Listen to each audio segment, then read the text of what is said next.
large. Dennis Hellman, Ward 2. Dan DeArmond, Ward 4. Jim Niemeyer, Ward 6. Okay, we have one item on the agenda, 118 West Front Street. That looks to be an alley vacation. Any staff comments? This request is located between 118 and 124 West Front Street. It measures 16 feet wide and 200 feet long. It is located in the 100-year floodplain. The applicant requests the vacation of the alley between the buildings to the intersecting east-west alley to the north. This alley leads to the parking lot located behind the American Legion building and the Torpedo building. There are a number of parking lots that are located behind the site in this block. The east-west alley from Corey Street would still provide access to the parking lots. With the closure of the alley, the American Legion would like to be able to open up an outdoor space for their events. If approved, staff would like to see some sort of physical barrier added to prohibit vehicular traffic through the vacated alley. This went to City Planning Commission, obviously. They did recommend approval. There was a person in attendance who represents these properties, and she has represented them for about 30 years, approximately. She did have concerns, and I think ultimately was opposed to the vacation. I think she believes that some delivery trucks and things might come through here from time to time. So that was the main point of discussion. This is the Legion parking lot. This parking lot, interestingly enough, there's a elevation change between these two parking lots. There's no elevation change. Okay. I'll show you a picture if you want. There's no elevation change. Okay, that's interesting. Okay. So, historic practice has been that the Legion handshake deal between the two property owners, someone wishing to park here somewhat traditionally comes through here and parks. But what we were discussing is they could also come in this way and park. Were there parking blocks or anything here? Yes, there are. All of that property from our American Legion to the east and north to the river are owned by the one property owner. He owns all of those lots, but has had it cordoned off more than anything just to keep people from using it basically as a shortcut and whatnot. Could you So- introduce yourself, please? Yeah, I'm sorry. I'm Clark Lamb. I'm commander of the American Legion here in Findlay. Okay, thank you. Yep. Through the discussion, staff did recommend, regardless of the status of the alley vacation, that a shared access agreement be executed between the two property owners. But ultimately, the Planning Commission unanimously voted to recommend vacation of the alley. And where was the barrier put on the south side, right at you said that there was going to be you requested a barrier, so right there. Yeah, I think Okay. on both ends. Oh, both ends. Okay. And the applicant did state they plan on putting gates at each end. Okay. So, here we are. We have the alley vacation request. Do you have questions for staff or for the applicant? I do, if you don't mind. How is that space between the, thank you. How is that space between the two buildings going to be utilized? Is that going to be strictly pedestrian then? No, we're going to close it down, put a gate on the front and the back. We have an agreement with the current owner, Mind Body Health Associates. Mm-hmm. We have a door about midway, a side door to our building, midway through that area of our building. And our current understanding and agreement is that during regular hours, Monday through Friday, from 7 a.m. to 7 p.m., we will only use the basically north half of that vacated portion. But then, because it'll just be like outdoor seating for lunchtime and whatnot. But then Friday night, Saturday night, the weekend, when we want to host events, outdoor band or anything like that, then we'll use the entire portion. And Mind Body Health Associates is going to use the front portion for employee break area, outdoors, stuff like that. Thank you. The current plan is for those gates, anytime you want to open them up, you'll be able to open them up and have access. Thank you. Matt, has the city done any recent maintenance on that alley, or in the way of blacktop and that sort of thing? Not aware if, I'll let the applicant answer that in a second. Jeremy Kalb did indicate that the city did not have any utilities going through the alley. But there's a little asterisk in that alleys are old and you never quite know what could be there. Have you noticed, has the alley been paved recently? Not recently, but the blacktop is in very, very good shape. Whenever the city did do it, they did a stellar job. And from basically the front sidewalk all the way back, it's in really good shape. Our parking lot, we're getting repaved in July. Mr. Russell. So, question: when they redo their parking lot, and is it going to be restriped in a different pattern? Kind of to be determined a little bit. There will be some. One of the purposes that we have for vacating the alley is there's a traffic choke point. People come between those buildings, and our traffic flow in our lot is a clockwise traffic flow. So when people leave our parking lot, it's kind of a blind intersection there. So that it would alleviate that problem. Currently, if you see where the striping is on our parking lot, that's handicap parking. And we actually want to increase our handicap parking and relocate at least 2 spots, if not all 4, closer to the building. Basically, the front 4 spots. And so, out of curiosity, Matt, is because parking lots are a site plan, does that restriping go through city planning for site plan approval? Hopefully not. Generally, no. Good. I don't think we need to be involved in that. Matt, or the report mentions the desire to put blocks in. I mean, I'd personally suggest bollards versus gates. Gates can be run through. There is a curb cut here. With the curb cut there, let's just start the fundraiser at the Legion as when the first car goes through the gate.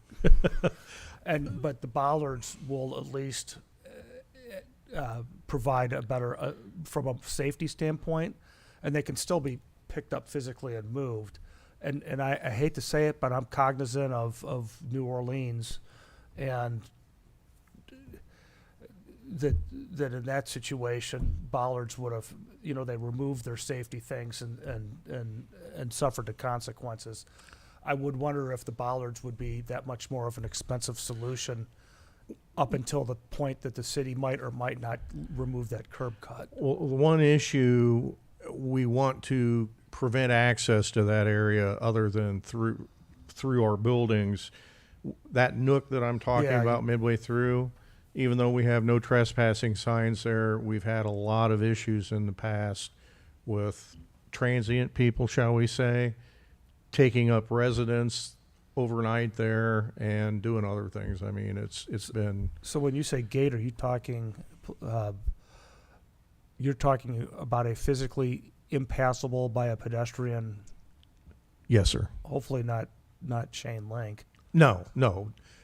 Plan is to put a nice decorative gate in the front in keeping with the architecture of the buildings. And then in the back, it may be chain link in back or whatever the recommendation is. I mean, I could just get 2 decorative gates too. But definitely wanting to put a decorative gate. I didn't in mention front. it in Planning Commission. This is a good time to mention it now. This is in the Downtown Design Review District. Mhm. Our office administrates that. It's a $25 permit, but we will want to see renderings or Sure. what type of fencing you're put in. Yeah. And then to Grant's point, I don't know, more of a suggestion, but I think a bollard or two could be placed and then the fence be a couple feet behind it, potentially. It's just, And we could put removable bollards in. I think, Exactly. Yeah, yeah. So, Out of curiosity, do you know when so this thing gets vacated, there's no reason for that curb cut anymore. That's another parking spot or two that might be able to be created. Do you know when, how quick the city would remove that curb cut? Because I understand that curb cuts are like are an asset of the property type of thing.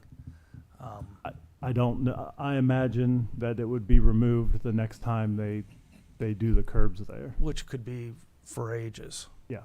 I wonder if there'd be incentive to do it just so you could gain the parking. But anyway, that's neither here nor there. And lastly, I know city planning mentioned for the desire to record the gentleman's agreement.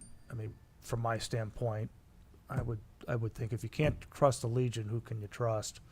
But so I don't give a hoot if you do that or not. we want to I be good neighbors. I We understand really what do they're strive saying. to be good neighbors with everybody. Yeah. I love it. Anything that, alleys are important to downtowns, and this is a reflection of that. I'm in favor of it. And if we're in a time where we want to entertain motions, I'd be in the mood to make one. Second. Well, you don't even know what the motion is. For approval? Well, plus free dinners for any number. Not a problem. No. We're serving lunch right now. We could do that. No, I move for recommend approval as requested. Second. Any discussion? Seeing as how there's none, all those in favor signify by saying aye. Aye. All those opposed, same sign. It's approved. And understand, to reiterate what they said this morning, we are a subset of council. We are making a recommendation to the full council because you just need one more vote. I'm thinking your chances are pretty good in the full council to Excellent. have approval, but then it goes through the vacation process, which is 3 complete readings. There's no emergency clause on it, so it's 30 or 45 days after before it can be signed. So That's fine. I mean, that'll give us the better part of the winter season, if you will, to get it all ready to go Yeah, anyway. yeah. So, thank you very much. thank you. All right, thanks.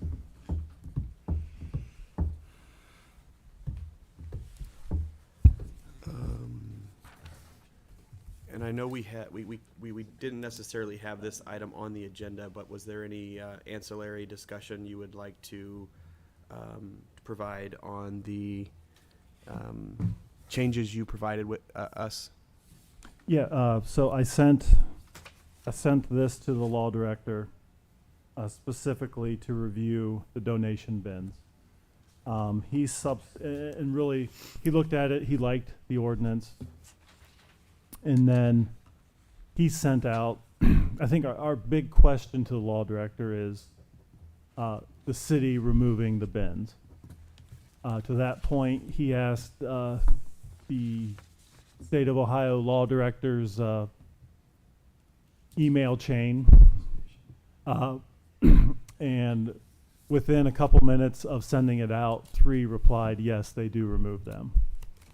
So he feels the language is adequate that we placed in there, and that the city would have the ability to remove donation bins that are in violation. So, we were concerned, there was discussion last month, we have a donation bin, it's run by a company out of Texas or something, and it takes us,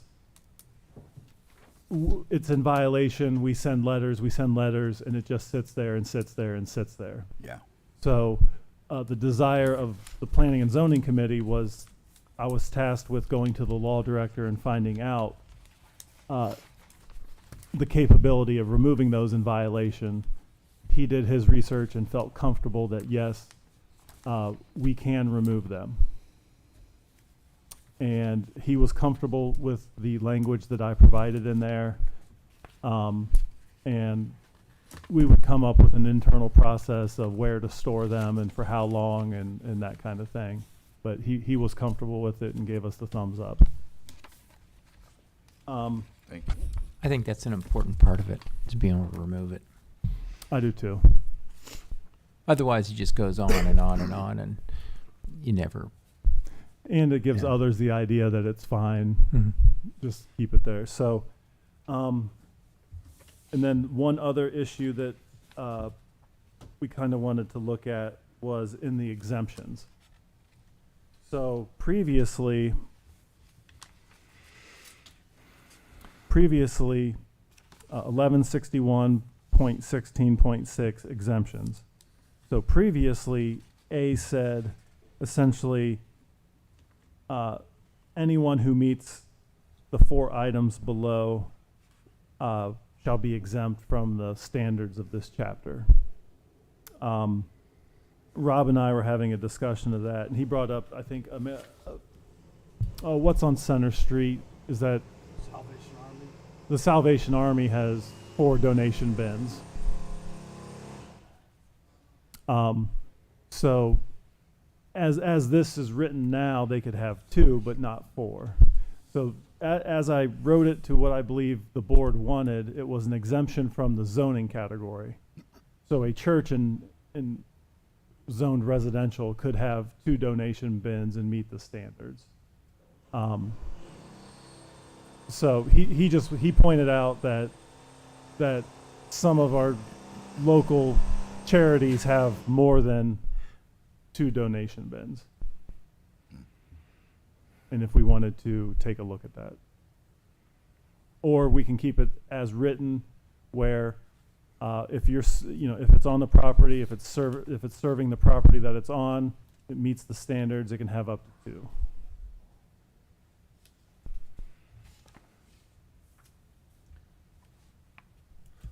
For the Salvation Army, I don't know that we're having a lot of.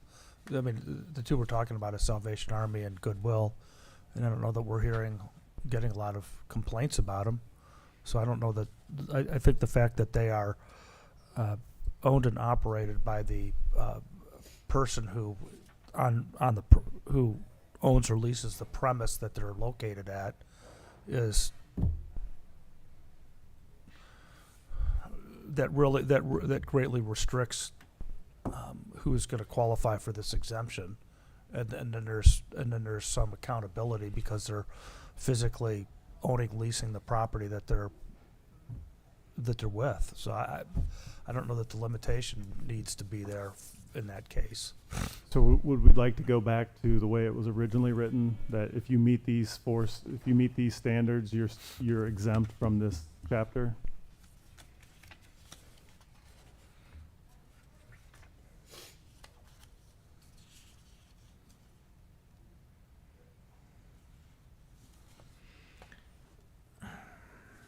So the very first one. So if it's owned by a charitable organization, you're saying it's exempt from all these regulations. It has to be all 4.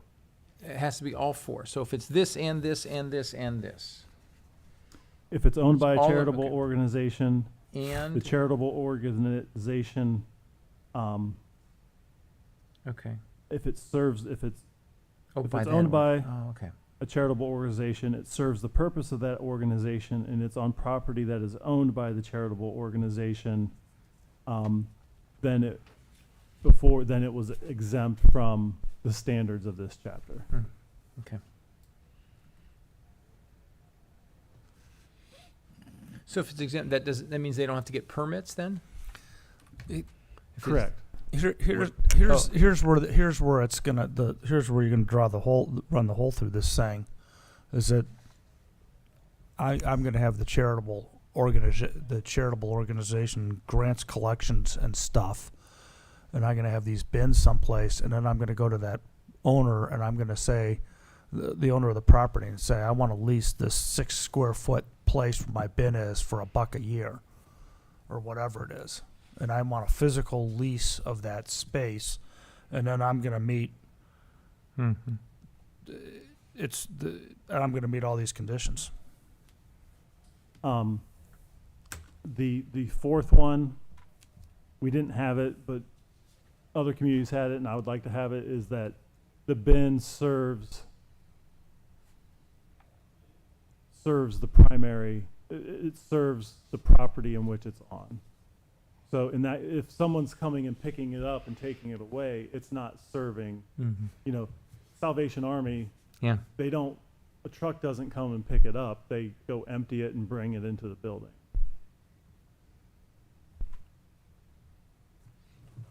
I've got a question, Brian. The, Mr. Hellman. does it still then, the location of it, they still have to comply with the location?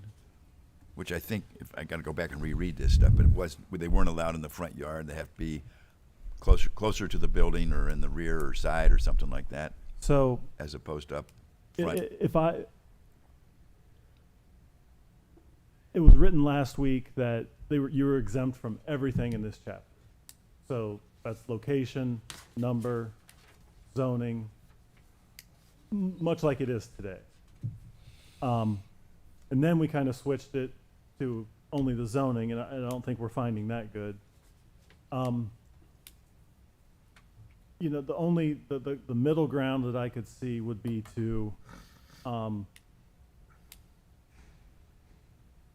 if you meet all these, you are exempt from the permitted in any zoning category and not limited to only 2.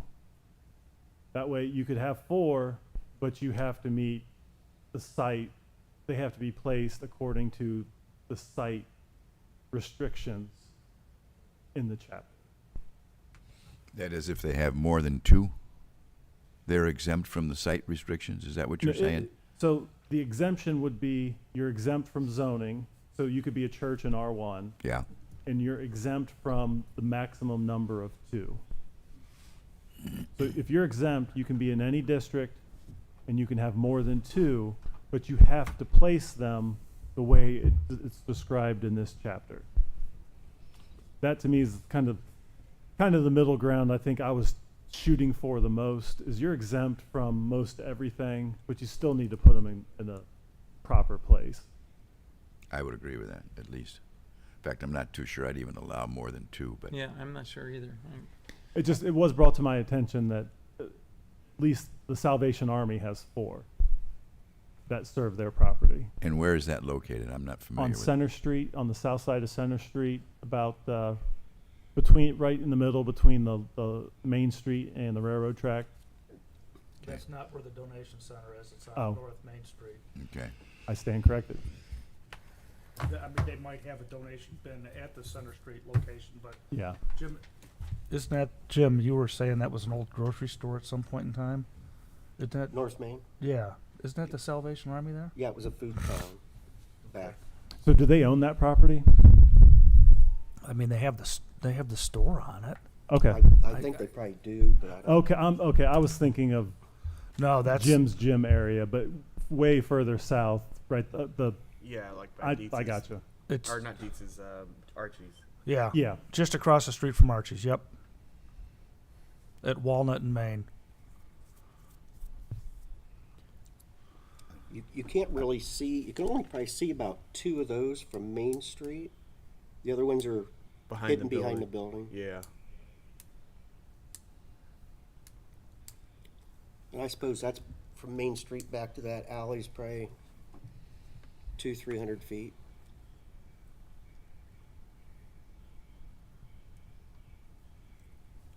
Do you think they need 4 collection bins? At that Salvation Army? No, At the Salvation Army? They they got 4 or 6. and they need them all. And you think they're used? Well, Oh, yeah, yeah. but Yeah. I was there last week donating, and there's a guy inside the back, like a garage area or where they sort. And there's a big sign that says no donations after business hours. And he can refuse. I had some different stuff. He said clothes go in the bin, and then all this other stuff they take inside right then. So I'm echoing Grant a little bit here. when I think of the purpose of this ordinance, it's the random donation bins in a Kohl's parking lot, Right. in a McDonald's parking lot. There isn't one at McDonald's, but Yeah. it's the random ones in our commercial areas. Right. And I don't, to Grant's point, we're not getting complaints that Charity A in Findlay has 3 donation bins. Right. We have complaints that as you drive up and down our commercial corridors, there's donation bins everywhere. So with that framing, in my mind, the exemption should be for zoning and for the number of bins. So you can have 6 bins if you need. So hang on, the But- exemption is targeted at Salvation Army and, Yes, right, okay, so that's what the exemption is. So we're trying to define the rules yes. that allow them to continue to But you operate. aren't exempt from the placement of those bins. Okay. So You still have to be in Salvation the back. Army can't put them on the front, Yeah. on the Correct. front And sidewalk. You can have 5 or 6, but they need to be placed further back and closer to the building. Yeah, and they currently have 5. In other words, I think we're giving them a little bit of a pass, but it also can't be the Wild Wild West. And in other words, they still have to conform to the standards in the ordinance. Yeah, not the zoning, so it can be a church or whatever, and not the number. They can do as many as they feel is appropriate, but they have to follow our placement guidance in the zoning code. And they But have then, to but then make- a downtown church then can't host a donation bin for grants, donations, and stuff, charity, because it's not serving them. They don't. It's not their. They're not the charity or the church. It's not serving them. Yeah, I'd say if they're not taking the clothes in and themselves, then they can't host it. Yeah. Well, they can host it, they just don't get the exemption, and they have to pay the permit fee and the. Correct. Right, correct. okay, they can Now, still do if, it. If they are emptying it and bringing the clothes into the church, then I would consider that meeting the requirements. For the exemption? Yes. Okay, Point made. but if they didn't meet the exempt, they can still do it, they're just limited to 2 boxes and, right? And I think that's the And that's fine, that's the exact question we would ask them. Who empties it? Where do you Yeah. take the clothes? You Right. take it into the building, you're part of the exemption. Yeah. If third party Save the World picks it up, yeah. then you're just another bin. Okay, so let's go down through the exemptions and make sure we're still on board then, right? I mean, now that we understand what we're trying to accomplish. Yes. So the donation bin is owned by a religious or charitable organization. I think we're good with that one, right? Mm-hmm. Donation bin is exclusively to serve the purpose of that organization. And we kind of talked about at that location too, at that organization at that location. That's what I would want to add there. Yeah. Then we Okay. don't have to add a fourth Right, thing. just add it right there. The donation bin is located on property that is owned or leased by that organization. I think that's good, right? Everybody good with number 3? Yep, Mm-hmm. sounds good. And then number 4 is all site maintenance standards of this chapter shall apply. That's not an exemption. Yeah. That's a Correct. So that will be added to the exemption A. So it'll read something like, any donation bin that meets all of the following conditions shall be permitted in any zoning category. I'll have to wordsmith it. Be permitted, shall receive exemption from zoning classification, maximum number of 2 bins, How about the fee? and subject to the fee and site, and then we just leave that actually out. We don't need to. I don't think we need this. Excuse me. I don't think we need the fee on the Salvation Army Goodwill. Right. Yeah, no Mhm. fee. Yeah.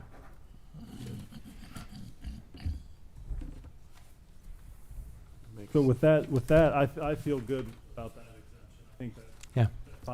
that's finely tuned and hits exactly what we want. Good.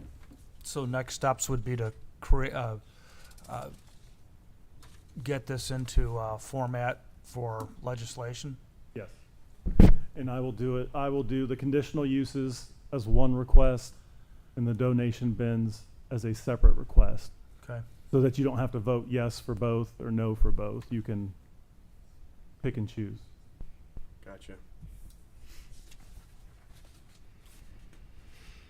Okay. So I will, depending on how the board votes, I will prepare and start that process. And then it would go to Planning Commission. Next month, it would go to Planning Commission, you guys, and then on to council for its 3 readings. Now, you said that this wasn't on our agenda? It should have been. Yeah, but it isn't. It isn't. Well, that, okay, we don't have a vote today. Why? Because this was not on our agenda? It was not. It was on Well, the it was agenda, on- it was on the agenda from last, Yeah, and but we don't have a committee report. It was continued from the last one, but that's, okay. So we'll have to see it in July in final format. Okay. And we'll have, let's have two items on there, a recommendation on the, conditional use and 2 agenda items, and then you gotta make sure that she gets them on there. Okay. Conditional use and the donation bins. Those 2 items, and What was on the agenda for today? this. Just yeah. This Oh, being what? What was on? Yeah. That first thing, that first case. Oh, that was the only thing on the Yeah, agenda? and it was continued Always, discussions from last go around. I thought. I don't have, Okay. Yep. I don't get asked what's on the agenda. Okay. So number 4 staying in. Or It's going to be all the reworded. standards of this chapter shall apply. I was thinking of adding it to the initial statement. I might add a B and say, add a part B, another section to it, and it says, it basically says the site standards and maintenance still apply. I'm going to wordsmith it, run it by Rob real quick, and get it. And that'll be in our final format we see in Yes. July. Any further business to discuss? When we did the zoning code updates last year, we put to the side farm animals in city limits, and I wonder at what point in time we're going to bring that back up for discussion, because that was initially supposed to be included in the in that zoning code. We removed it so that the rest of the zoning code changes could go through. I'd like to, Would the committee be amenable to begin that process, or at the very Sure. the kind of the beginning of that process in July, our July meeting? Mm-hmm. Yeah, I can. because I mean, I know you floated example legislation, and let's just bring it back and. I will send out to you guys kind of where we left off, kind of at the ordinance that we kind of had left off at, and then we can discuss that in July. And would Finer review it? Yeah, Would Finer review it prior? Okay. be happy to do so. All right, so Brian, you're gonna get that on the agenda too? Yes. All right, one more thing would be, we talked about parking requirements for, We haven't gotten up to BG. I'm thinking that's pretty much a dead issue, but we haven't been able. Would we like to put that on the agenda for July, and we'll get up there before then? It's gonna be tough because, what's July look like? well, we should start, well, we can lay another month or so, but we should get that, Potentially, if we, you know- we'd have to be up there the second week, we'd have to be up there on July 8th or 9th.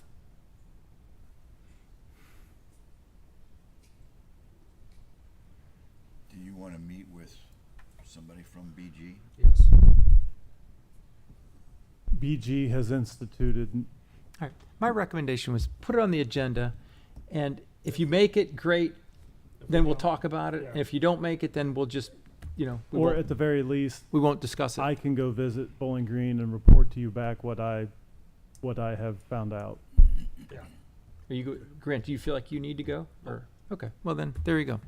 Put it on the agenda, Brian, Okay. if you could. So what is that topic? We were saying, parking? Looking at our parking requirements for residential and multi-use residential development. So, so yeah, there's some things we can look at, particularly, one thing that I would like to look at is our code does not differentiate a 1-bedroom apartment from a 4-bedroom apartment. And so, you know, if someone's doing a development of all 1-bedroom apartments, they have the same parking standard as a 4-bedroom apartment complex. And a lot of communities do separate that out. And for apartments, they base the parking standard more on the number of bedrooms than just the number of units. Okay. And Bowling Green, for the last 2 years, they've instituted no parking requirements for residential. And I would like to learn more about that. I have concerns about it, and I'd like to hear how it's been going for them. Yeah. That's kind of a newer concept. And so to have one of our neighbors doing it, and they're a college town, we're a college town, we're about the same size, so it'd be interesting to hear their experience firsthand. Okay, so just so that I have this correct, we want to make sure that we have the donation bins, because we will discuss the final legislation at the next meeting in July. But also, we wanted to begin the discussions on farm animals, but also the parking requirements as it relates to residential development and that sort of thing. Correct? The fourth one was the conditional use zoning code changes. That's like the first page of this. Okay. And that's separate from the donation bin, so that we have separate recommendations on it, because it'll spur separate legislation. Okay. And Brian, lastly on your parking, I would like to keep it open to, I don't want to just say we're going to look at residential. That will be the focus, but I could see us having a few recommendations for commercial too. You know, while we're looking at it, we're like, hey, Let's look at parking. yeah, Yeah, all right. I'd hate to not General. change something in commercial because Sure. we said our focus is only residential. Yeah, right. Okay. All right. I will make sure those things are on the agenda for the July meeting. Any further discussion? Jim had. Yes. Go ahead.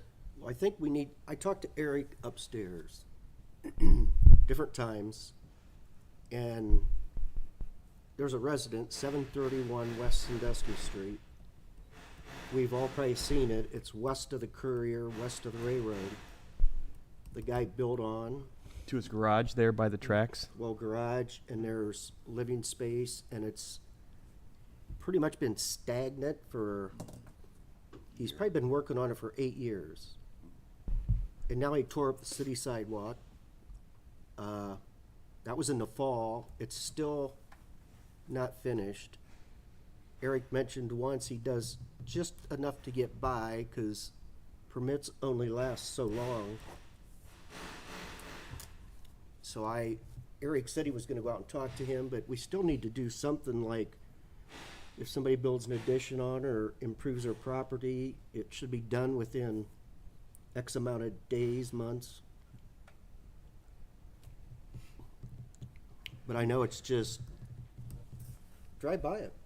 Yeah. I mean, I've been getting calls for years on it, and Jim, what I would like to do is I will speak with Eric because he deals with this, and I will work with Eric and say what recommendations, Eric, do you have that would help solve this issue?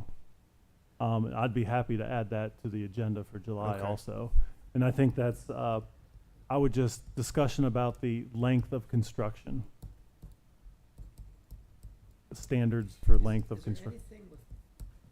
Is there anything in the construction itself that's in violation? I mean, it's in violation. It's just it's just not incomplete. Is Correct. It went to planning commission. Okay. It received approval, and it's just lingered that okay? for for I many gotcha. years. Okay. All right. Anything further? The time is 12:40. We are adjourned. All right. Brian, if you'd like me to take that upstairs, I'd be happy to do so. Yes, thank you. I appreciate We that. have that issue, and I've seen it where in commercial development, the developer goes belly up. They had one in the place where we have our condo, and it was the steel structure was up. They went belly up, and it took